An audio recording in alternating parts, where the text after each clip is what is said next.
नमस्कार बच्चों, उम्मीद है आप लोग अच्छे होंगे और आप लोगों की पढ़ाई भी अच्छी चल रही होगी।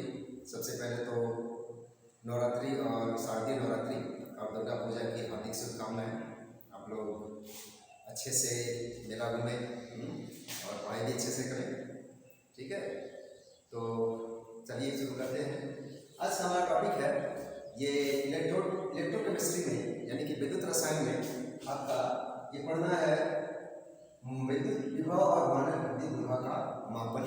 ठीक, तो इसके कुछ बेसिक्स जो थे पिछले वीडियोस में बता चुका हूँ मैं, ठीक है, कि कैसे हम किसी भी इलेक्ट्रोड का इलेक्ट्रोड पोटेंशियल यानी कि विद्युत विभव और उसका स्टैंडर्ड पोटेंशियल नाप सकते हैं। ठीक है, पिछले वीडियोस में हम लोग पढ़ चुके हैं, इसको बहुत बारीकी से पढ़ चुके हैं। ठीक, और आज हम पढ़ेंगे, अच्छा उसमें हमने ये भी बताया था कि किसी इलेक्ट्रोड का, किसी भी सिंगल इलेक्ट्रोड का इलेक्ट्रोड पोटेंशियल नापना, किसी एक अर्धशेल का अर्ध विद्युत विभव नापना संभव नहीं है। लेकिन अगर दो अर्धशेलों को आपस में जोड़ दिया जाए, है ना, तो उस कंडीशन में उसका सेल विभव नापा जा सकता है और किसी एक पर्टिकुलर इलेक्ट्रोड का इलेक्ट्रोड विभव या उसका मानक विभव बताया जा सकता है। ठीक, तो उसके लिए हमने भी बताया था कि अगर किसी एक इलेक्ट्रोड का इलेक्ट्रोड विभव, किसी एक सिंगल इलेक्ट्रोड का इलेक्ट्रोड विभव नापना है, तो इसके लिए हमें एक मानक इलेक्ट्रोड की जरूरत पड़ती है ना। और वो मानक इलेक्ट्रोड क्या होता है? वो मानक हाइड्रोजन इलेक्ट्रोड होता है। ठीक है, क्या होता है? मानक हाइड्रोजन इलेक्ट्रोड होता है, यानी कि स्टैंडर्ड हाइड्रोजन इलेक्ट्रोड होता है। और इस स्टैंडर्ड हाइड्रोजन इलेक्ट्रोड की सहायता से किसी एक इलेक्ट्रोड के इलेक्ट्रोड विभव या फिर स्टैंडर्ड इलेक्ट्रोड विभव को बताया जा सकता है, नाप सकते हैं।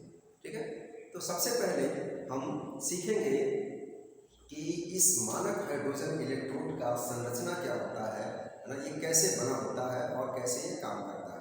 ठीक, उसके बाद अलग अलग हम किसी इलेक्ट्रोड का विभव नापेंगे और उस इलेक्ट्रोड विभव से दो अर्धशेलों को जोड़ करके किसी सेल का मानक विभव, है ना, नाप सकते हैं, जिसको कि इलेक्ट्रोमोटिव फोर्स कहा जाता है उस सेल का। ठीक है, तो आइए हम शुरू करते हैं, है ना, जानने की कोशिश करते हैं कि इसका स्ट्रक्चर क्या होता है और ये कैसे काम करता है, इसका फंक्शन क्या होता है। ठीक है, तो इस मानक हाइड्रोजन इलेक्ट्रोड में, है ना, होता क्या है कि एक कंटेनर होता है सबसे पहले तो। ठीक है, ये मान लीजिए कंटेनर है, कोई भी कंटेनर, ठीक है ना। अगर हम कंस्ट्रक्ट कर रहे हैं standard electrode, standard hydrogen electrode को, तो एक कंटेनर लेते हैं और उसमें क्या करते हैं कि हाइड्रोक्लोरिक एसिड डालते हैं। ठीक है, हाइड्रोक्लोरिक एसिड डालते हैं और ऐसा सॉल्यूशन हाइड्रोक्लोरिक एसिड का, हाइड्रोक्लोरिक अम्ल का ऐसा विलयन जिसमें कि हाइड्रोजन आयनों की सांद्रता कितनी होनी चाहिए? 1 मोल प्रति लीटर होनी चाहिए। कितनी होनी चाहिए? 1 मोल प्रति लीटर होनी चाहिए। ठीक है, तो 1 मोल प्रति लीटर सांद्रता, हाइड्रोजन आयन सांद्रता वाले, है ना, HCl को इसमें भर दिया।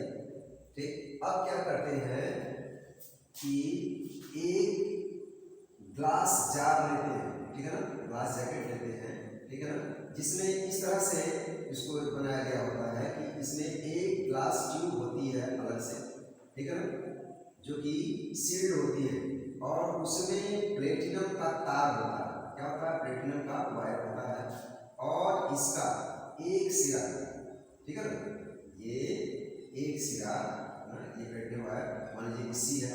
ठीक है, तो अब ये एक सिरा इससे प्लेटिनाइज्ड प्लेटिनम फाइल से जुड़ा होता है। अब ये प्लेटिनाइज्ड प्लेटिनम फाइल क्या होता है? प्लेटिनाइज्ड का मतलब, है ना, आप जरा देखिए, प्लेटिनाइज्ड प्लेटिनम फाइल, ठीक है ना, ये होता क्या चीज है कि ये प्लेटिनम होता है। ठीक, प्लेटिनम होता है, प्लेटिनम एक धातु होती है, ठीक है ना, जो कि बहुत कम रिएक्टिव होती है।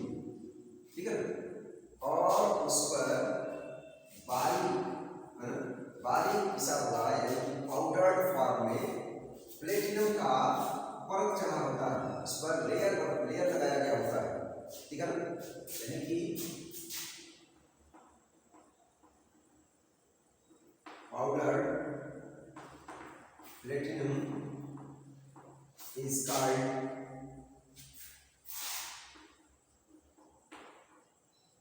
प्लेटिनम ब्लैक, ठीक है ना, उसको प्लेटिनम ब्लैक कहा जाता है, ठीक है।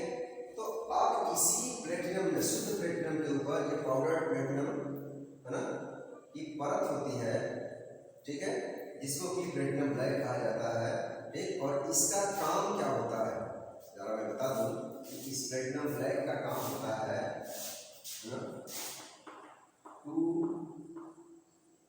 एब्जॉर्ब द गैस, ठीक है ना, यानी कि गैस को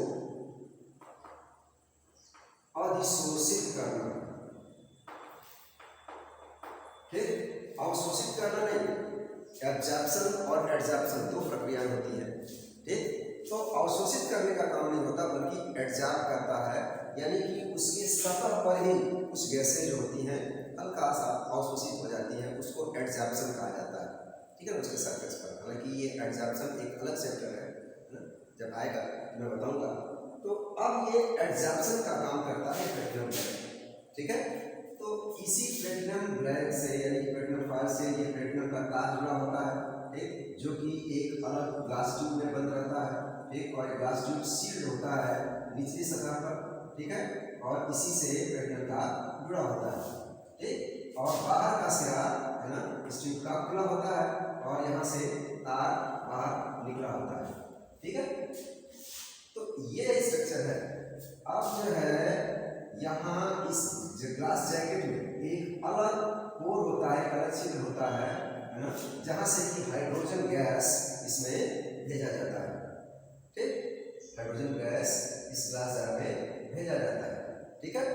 अब जरा देखिए कि जब ये हाइड्रोजन गैस इसमें भेजा जाता है तो कुछ हाइड्रोजन गैस इस पर एडजॉर्ब होगी, ठीक है ना, और कुछ ये बबल्स के रूप में बाहर निकल जाएंगे, ठीक है ना।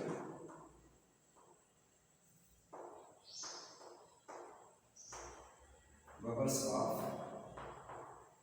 H2 गैस, ठीक है। तो ये स्ट्रक्चर होता है, ये संरचना होती है स्टैंडर्ड हाइड्रोजन इलेक्ट्रोड की, यानी कि मानक हाइड्रोजन इलेक्ट्रोड की, ठीक। अच्छा, अब जरा इसके कुछ बातें हैं इससे जुड़ी हुई, उसको हम लोग जानने की कोशिश करते हैं, ठीक।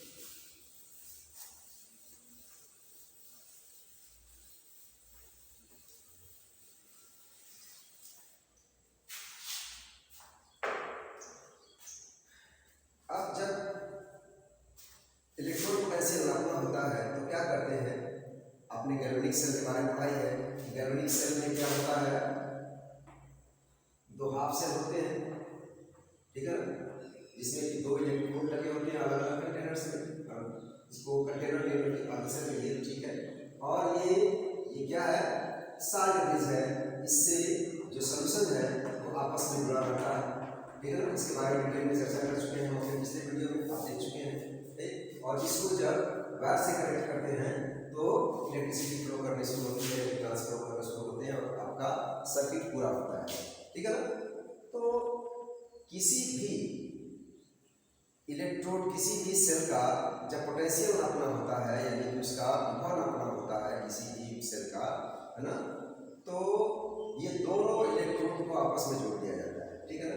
अब जरा यहाँ पर देखिए कि इस हाइड्रोजन इलेक्ट्रोड का, स्टैंडर्ड हाइड्रोजन इलेक्ट्रोड का, अभी आपने देखा कि 1 मोलर सांद्रता होनी चाहिए, है ना, यानी कि हाइड्रोजन जो है, हाइड्रोजन आयन जो है, इसकी सांद्रता, इसका कंसंट्रेशन कितना होना चाहिए, 1 मोल होना चाहिए, ठीक। और टेम्परेचर कितना रखा जाता है इसका, 298 केल्विन, ठीक, ये टेम्परेचर होना चाहिए स्टैंडर्ड कंडीशन में। ये मानक कंडीशन में ही इसका इलेक्ट्रोड विभव नापा जा सकता है, ठीक है। तो उसको स्टैंडर्ड इलेक्ट्रोड पोटेंशियल कहा जाता है। और अगर गैस यूज किया जाता है तो उसका प्रेशर कितना होना चाहिए, 1 एटमॉस्फेयर, यानी कि 1 वायुमंडल होना चाहिए, ठीक है ना। तो ऐसे स्थिति में, है ना, इस इलेक्ट्रोड का जो विभव होगा उसको आर्बिट्रेरी, है ना, स्वेच्छा से कितना माना गया है? 0.0000 वोल्ट, ठीक है ना, इतना माना गया है। यानी कि किसी भी स्टैंडर्ड हाइड्रोजन इलेक्ट्रोड का, है ना, मानक हाइड्रोजन इलेक्ट्रोड का जो इलेक्ट्रोड विभव होता है वो स्वेच्छा से कितना माना गया है? 0 वोल्ट माना गया है, ठीक है ना। तो अब यहाँ पे समझने वाली बात है कि किसी दूसरे मेटल के इलेक्ट्रोड का अगर इलेक्ट्रोड विभव नापना है ना, तो इसी के रेस्पेक्ट में हम एक गैल्वेनिक सेल बनाते हैं, ठीक है ना, एक गैल्वेनिक सेल का निर्माण करते हैं, है ना। यानी कि इस हाइड्रोजन स्टैंडर्ड हाइड्रोजन इलेक्ट्रोड को उस मेटल इलेक्ट्रोड के साथ जोड़ करके एक गैल्वेनिक सेल बनाते हैं और इसके रिस्पेक्ट में, है ना, उस पूरे सेल का जो विभव होता है ना, जो विभव नापा जाता है वही उस इलेक्ट्रोड का, उस मेटल इलेक्ट्रोड का स्टैंडर्ड इलेक्ट्रोड पोटेंशियल होता है। ये बात समझ में आ रही है? थोड़ा सा ध्यान दीजिएगा इस पर, है ना। यानी कि अगर इस इलेक्ट्रोड को जोड़ दिया जाए, है ना, इस मानक इलेक्ट्रोड मानक हाइड्रोजन इलेक्ट्रोड को किसी मेटल इलेक्ट्रोड के साथ जोड़ करके जब कोई गैल्वेनिक सेल बनाते हैं तो उस कंडीशन में जो सेल का विभव होगा, चूंकि इस मानक हाइड्रोजन इलेक्ट्रोड का जो पोटेंशियल है वो 0 माना गया है, तो जाहिर सी बात है कि जो सेल बनेगा इसको जोड़ने के साथ, उस मेटल इलेक्ट्रोड के साथ जोड़ने पर, है ना, तो उस सेल का जो विभव होगा तो किसका इलेक्ट्रोड विभव बताएगा? उस सेल का तो बताएगा ही, इसके साथ जुड़े होने पर। साथ ही इसका 0 होने पर, चूंकि 0 इलेक्ट्रोड पोटेंशियल है हाइड्रोजन इलेक्ट्रोड का, तो जो इलेक्ट्रोड विभव आएगा इस इलेक्ट्रोड को जोड़ करके गैल्वेनिक सेल बनाने पर, है ना, वो उस मेटल इलेक्ट्रोड का स्टैंडर्ड इलेक्ट्रोड पोटेंशियल होगा, ठीक है। अच्छा, तो आप जरा देखिए, उम्मीद है कि आप लोग समझ में आ रहा होगा। जैसे मैं आपको बता दूं, एक कंस्ट्रक्ट करके दिखा देता हूँ कि मान लीजिए ये मेटल रॉड है, ठीक है ना, किसी भी धातु का, किसी भी मेटल का मेटल रॉड है और आपने इसको एक सेल बना लिया, इसको इसके आयनिक सल्फर में डुबा करके, ठीक है, और दूसरे कंटेनर में आपने एक जगह आपने क्या ले लिया? ये मानक हाइड्रोजन इलेक्ट्रोड ले लिया, ठीक है।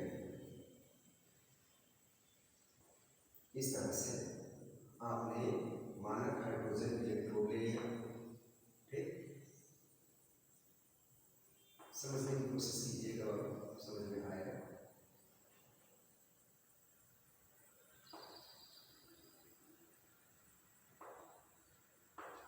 इस तरह से, और यहाँ पर ये हाइड्रोजन गैस के लिए, ठीक है।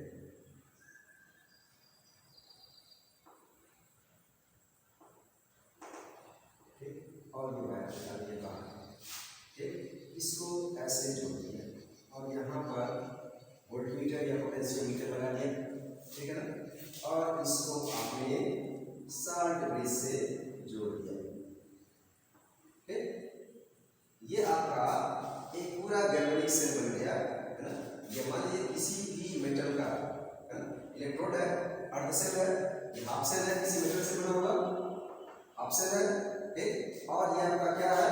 स्टैंडर्ड हाइड्रोजन इलेक्ट्रोड है, ठीक। तो स्टैंडर्ड हाइड्रोजन इलेक्ट्रोड का जो स्टैंडर्ड इलेक्ट्रोड पोटेंशियल होगा। अच्छा, एक चीज और भी याद रखिए कि किसी सेल के इलेक्ट्रोड को, किसी इलेक्ट्रोड के इलेक्ट्रोड विभव को ई से डिनोट करते हैं, ठीक। और अगर स्टैंडर्ड कंडीशन में इलेक्ट्रोड पोटेंशियल नापा गया हो तो उसको किससे डिनोट करते हैं? ई नॉट, चाहे E0 से डिनोट करते हैं, ठीक है। तो हम स्टैंडर्ड कंडीशन में दोनों ले रहे हैं, ठीक है। इसका भी 1 मोलर कंसंट्रेशन, ठीक, ये मेटल आयन, ठीक, ये कितना है? 1 मोल पर लीटर, ठीक, ठीक है ना। और यहाँ पर जो हाइड्रोजन कंसंट्रेशन है वो भी कितना है? 1 मोल पर लीटर। ठीक है, हाइड्रोजन आयन का कंसंट्रेशन कितना है 1 मोल पर लीटर। और यहाँ से ये आप क्या करते हैं, ये H2 गैस इसमें प्रोड्यूस करते हैं। तो दोनों स्टैंडर्ड कंडीशन में, तो उस कंडीशन में जब हम यहाँ की रीडिंग देखते हैं, है ना, इस पोटेंशियोमीटर से है वोल्टमीटर की, तो जो इस सेल का, है ना, इस मेटल इलेक्ट्रोड से बना हाफ सेल और स्टैंडर्ड हाइड्रोजन इलेक्ट्रोड से बना हाफ सेल, इन दोनों का जो कॉम्बिनेशन है, एक पूर्ण सेल होगा, एक पूरा गैल्वेनिक सेल होगा, तो उसका जो पोटेंशियल आएगा, है ना, वो सेल पोटेंशियल होगा। ठीक है, उसका सेल पोटेंशियल होगा। ठीक है ना, यानी कि सेल विभव होगा। ठीक है, तो आप देखिए कि इस हाइड्रोजन इलेक्ट्रोड का अभी आपने देखा कि स्वेच्छा से कितना माना गया पोटेंशियल 0 वोल्ट माना गया है। ठीक है ना, तो इसका इसके साथ जो पोटेंशियल आएगा, है ना, वो इस मेटल इलेक्ट्रोड का पोटेंशियल देगा। बेशक, है ना, ये क्या होगा, इस सेल का विभव तो होगा ही, उसको सेल विभव भी कहा जाएगा, लेकिन इसके रिस्पेक्ट में चूंकि इसका 0 है तो इसी का विभव बताएगा, है ना। तो इस तरह से हम किसी सिंगल इलेक्ट्रोड का इलेक्ट्रोड पोटेंशियल उसके स्टैंडर्ड कंडीशन में नाप सकते हैं। बात समझ में आई? अच्छा, अब जरा देखिए कि इसका चिन्ह कैसा होता है ना। एक फार्मूला बता दूं, यहाँ पे इसको मिटाते हैं, क्या होता है। ठीक है, किसी सेल का standard electrode potential E0 cell जो होता है वो E0 कैथोड माइनस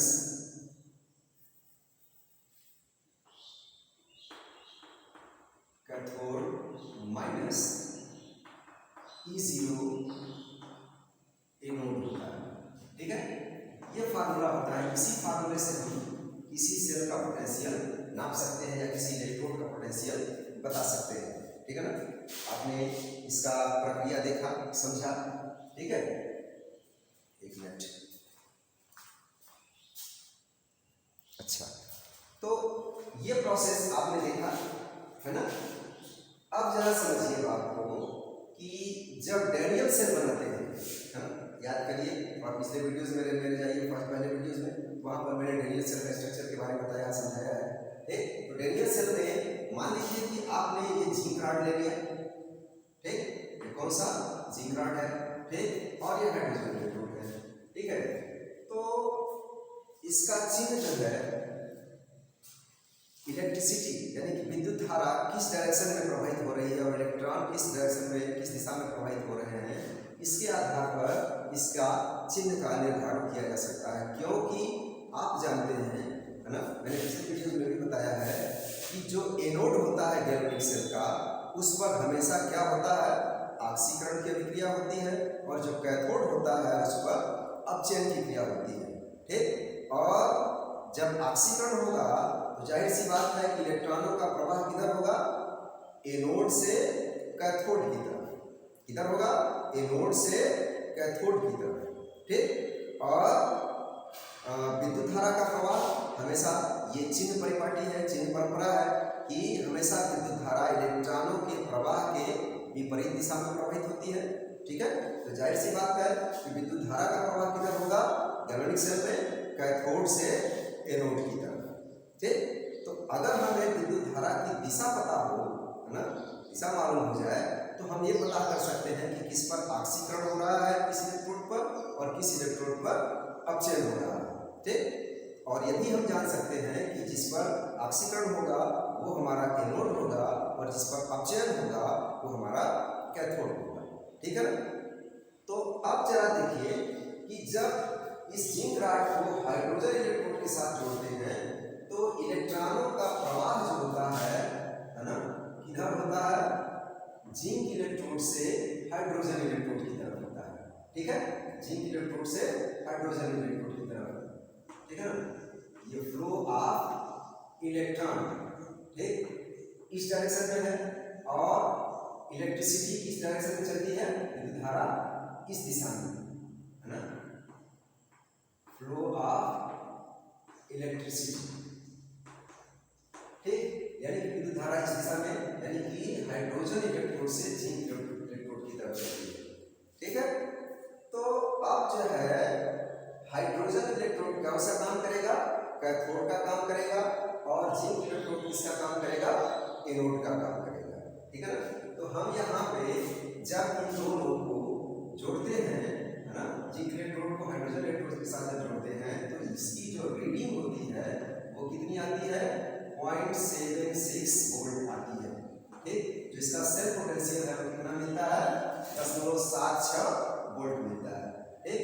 तो अब जरा हम यहाँ पे रखते हैं कि 0.76 ये वोल्ट बराबर कैथोड कितना है, कैथोड हमारा हाइड्रोजन इलेक्ट्रोड बना हुआ है, ठीक है ना। तो कैथोड का पोटेंशियल कितना होगा, 0 वोल्ट, ठीक, और माइनस, ठीक, और ये एनोड कितना मिला, है ना, एनोड का हमको नापना है, ठीक है ना, ये E0 एनोड, ठीक, E0 एनोड, ठीक है, ये हमको नापना है। तो आप जरा इसको उठा करके अगर हम इधर रखेंगे तो कितना हो जाएगा, E0 एनोड बराबर कितना हो जाएगा, 0 माइनस 0.76 वोल्ट, यानी कि माइनस 0.76 वोल्ट, E0 एनोड का कितना आया, माइनस 0.76 वोल्ट, यानी कि जो जिंक इलेक्ट्रोड का सिंगल, अगर पर्टिकुलर सिंगल इलेक्ट्रोड का इलेक्ट्रोड विभव देखा जाए तो कितना आएगा, 0.76 वोल्ट, ठीक, इस हाइड्रोजन इलेक्ट्रोड के सापेक्ष, ठीक है। अब थोड़ा सा इसको मिटा करके एक और चीज बता देते हैं, बस यहीं पे कंक्लूड करते हैं, ठीक है।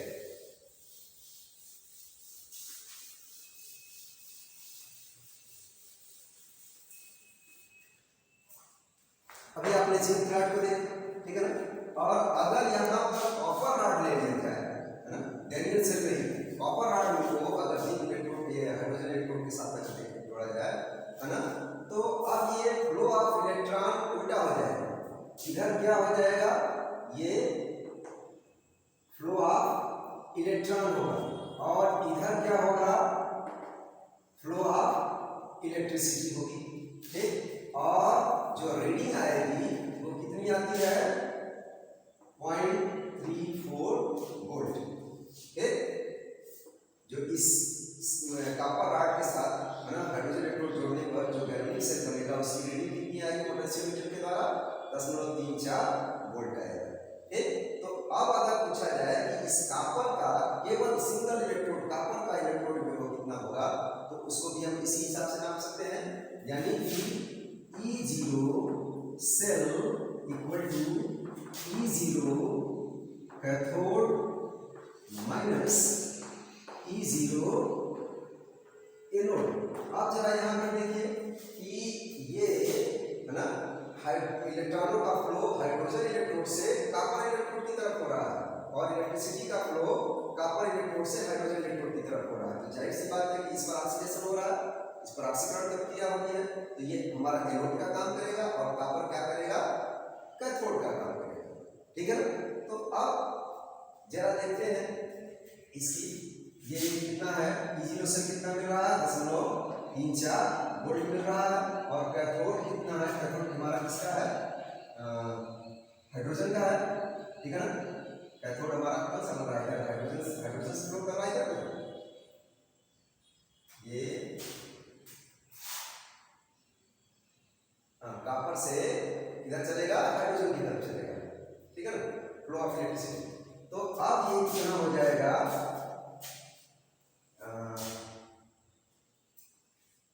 E0 कैथोड माइनस, अब एनोड किसका बना हुआ है, हाइड्रोजन का, तो अब इसका कितना, हाइड्रोजन इलेक्ट्रोड का स्टैंडर्ड इलेक्ट्रोड पोटेंशियल कितना होता है, 0 होता है। तो अब इसको उठा कर इधर रखेंगे तो क्या हो जाएगा, E0 कैथोड, है ना, इक्वल टू कितना हो जाएगा,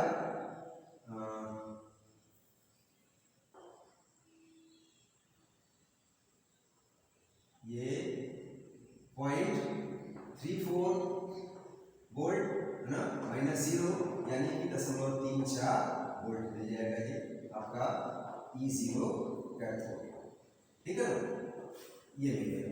ठीक, तो अब कॉपर का इलेक्ट्रॉन विभव कितना मिला, 0.34 वोल्ट मिल गया, ठीक है। तो इस तरह से आप जो है बना सकते हैं, नाप सकते हैं किसी भी इलेक्ट्रोड का इलेक्ट्रोड पोटेंशियल। और अगर इसी बात में एक और थोड़ा सा देखो, इसमें क्या दिख, हाँ दिख तो रहा है, ठीक है। तो अगर हम गैल्वेनिक सेल बनाए, एक कॉपर जिंक इलेक्ट्रोड को लेकर के और कॉपर इलेक्ट्रोड को लेकर के, है ना, एक गैल्वेनिक सेल बनाए, है ना, तो इस गैल्वेनिक सेल का इलेक्ट्रोड पोटेंशियल कितना होगा, यही फार्मूला लगा करके E0 सेल बराबर E0 cathode minus E0 anode, ठीक है ना। E0 कैथोड यानी कि अगर ये जिंक रॉड है और ये कॉपर रॉड है, तो कॉपर क्या होता है, जिंक क्या होता है, एनोड होता है, और कॉपर क्या होता है, कैथोड होता है, ठीक। तो अब ये कितना हो जाएगा, कॉपर कैथोड का कितना हमें मिला, 0.34 माइनस और माइनस 0.76, ठीक, ये एनोड था, है ना, ये एनोड है, ठीक है ना, ये हो गया। तो ये कितना हो जाएगा, ये 0.34 प्लस 0.76 0.76। अब इसको अगर आप जोड़ेंगे तो कितना हो जाएगा, 6 4 10 हो गया, 7 3 10, है ना, 110, इतना वोल्ट मिलेगा, ठीक है ना। इस सेल का इलेक्ट्रोड पोटेंशियल मिलेगा, ठीक है। यानी कि अब एनोड, जिंक का एनोड और कॉपर का कैथोड लगा करके अगर हम गैल्वेनिक सेल बनाएं तो हम गैल्वेनिक सेल का इलेक्ट्रोड पोटेंशियल भी नाप सकते हैं, बता सकते हैं, ठीक है। तो इस तरह से आप लोगों के बुक में बहुत सारे सवाल भी होंगे, इसी आधार पर आप उसको सॉल्व भी कर सकते हैं, ठीक है। तो मेरे ख्याल से आप लोगों को समझ में आया होगा, है ना, कैसे इलेक्ट्रोड पोटेंशियल नापा जा सकता है ना, किसी इलेक्ट्रोड का या किसी सेल का कैसे इलेक्ट्रोड पोटेंशियल नापा जा सकता है, ये चीज़ आप लोग पढ़े, आपको समझ में आया होगा, उम्मीद कर रहा हूँ आपको जरूर समझ में आया होगा, ठीक है। अगर अच्छा लगे तो वीडियोस को लाइक और सब्सक्राइब करें, ठीक है, यही आप लोगों से उम्मीद है। थैंक यू वेरी मच, आज के लिए इतना काफ़ी है। फिर आगे हम लोग पढ़ेंगे इलेक्ट्रोकेमिकल सीरीज के बारे में, है ना, इलेक्ट्रोकेमिकल सीरीज क्या होती है इसके बारे में हम लोग पढ़ेंगे, ठीक। धन्यवाद, थैंक यू वेरी मच।